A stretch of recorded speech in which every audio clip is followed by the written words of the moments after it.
नमस्कार, आई मीडिया में आपका स्वागत है। घाटी में विधानसभा चुनाव के दौरान एक चुनावी सभा को संबोधित करते हुए प्रधानमंत्री नरेंद्र मोदी ने प्रदेश की जनता को आश्वासन दिया कि जल्द ही उनके केंद्र शासित प्रदेश को पूर्ण राज्य का दर्जा बहाल कर दिया जाएगा।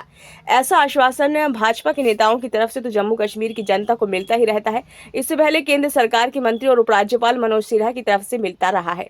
दरअसल 5 अगस्त 2019 को जब राज्य को 2 केंद्र शासित प्रदेशों में विभाजन करके अनुच्छेद 370 और 35A को समाप्त करने की घोषणा की गई थी, तो जम्मू कश्मीर दोनों ही क्षेत्र के राजनेताओं ने इस बात के लिए दुख जताया था कि राज्य का विभाजन नहीं होना चाहिए था।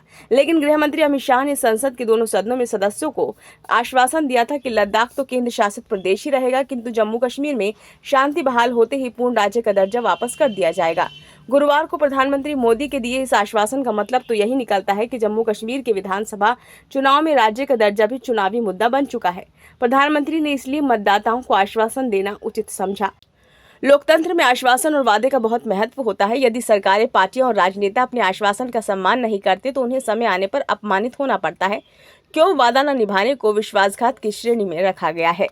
जम्मू कश्मीर एक शत्रु सीमांत प्रदेश होने के कारण बहुत संवेदनशील है, जबकि पाकिस्तान अपनी राष्ट्रीय नीति के तहत जम्मू कश्मीर में आतंकी हमले कराकर पूरी दुनिया में झूठ फैलाता है कि ये राज्य अशांत है, क्योंकि वहां के लोग भारत से अलग होना चाहते हैं, इसलिए हिंसा पर उतारू है। अब भारत दुनिया को जवाब देता फिरे कि नहीं भाई, पाकिस्तान तो झूठ बोल रहा है। जम्मू कश्मीर में जो कुछ बवाल हो रहा है उसके लिए पाकिस्तान और अलगाववादी जिम्मेदार हैं। जम्मू कश्मीर में ये जो युवक गायब हो रहे हैं, या तो जनता मारी जा रही है, उसे लगने वाली गोली पर चीन और पाकिस्तान लिखा है। बदकिस्मती से राज्य में अभी तक नेशनल कॉन्फ्रेंस और पीडीपी की सरकारों ने केंद्र सरकार को ब्लैकमेल करने के लिए आतंकियों के प्रति हमदर्दी दिखाई और अप्रत्यक्ष रूप से पाकिस्तान का ही पक्ष लिया। इसलिए जो लोग राज्य की जनता की सुरक्षा के प्रति संवेदनशील हैं, वे किसी भी हालत में ये नहीं चाहेंगे कि राज्य की पुलिस वहां के क्षेत्रीय पार्टियों की सरकारों के अधीन हो। केंद्र शासित प्रदेश होने के कारण सामान्य प्रशासन और पुलिस में शीर्ष अधिकारी केंद्र शासित प्रदेश यानी यूनियन कैडर के ही ज्यादा हैं।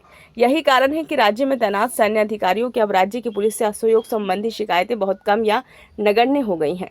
जिन लोगों को डर है कि अब्दुल्ला परिवार या मुफ्ती परिवार राज्य की सुरक्षा में केंद्र सरकार के साथ मिलकर काम नहीं करेगा, उनका एक अनुमान है कि विधानसभा चुनाव हो जाने के बाद भी शायद जम्मू कश्मीर केंद्र शासित ही रहे, क्योंकि केंद्र सरकार के लिए तो राज्य सरकार की भूमिका से कोई फायदा होने वाला नहीं है।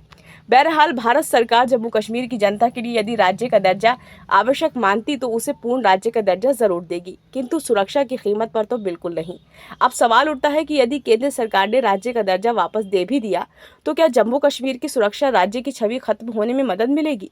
ये संभावना राज्य में बनने वाली सरकार की छवि और कार्यशैली पर निर्भर करता है, किंतु लगता तो यही है कि सरकार अपना वादा इसलिए भी पूरा करेगी क्योंकि उसे दुनिया को ये दिखाना है कि जम्मू कश्मीर में चुनी हुई सरकार काम कर रही है और वह जनता से संबंधित फैसले लेने में स्वतः सक्षम है। लेकिन अंदर से सेना और अर्धसैनिक बलों को आतंकियों के प्रति पहले जैसा ही कठोर व्यवहार करने का निर्देश जारी रहेगा। यह वीडियो आपको कैसा लगा? अगर अच्छा लगा हो तो लाइक कीजिए, कमेंट बॉक्स में अपने सुझाव दीजिए। चैनल को अभी तक आपने सब्सक्राइब नहीं किया है तो कृपया से सब्सक्राइब जरूर कर दें।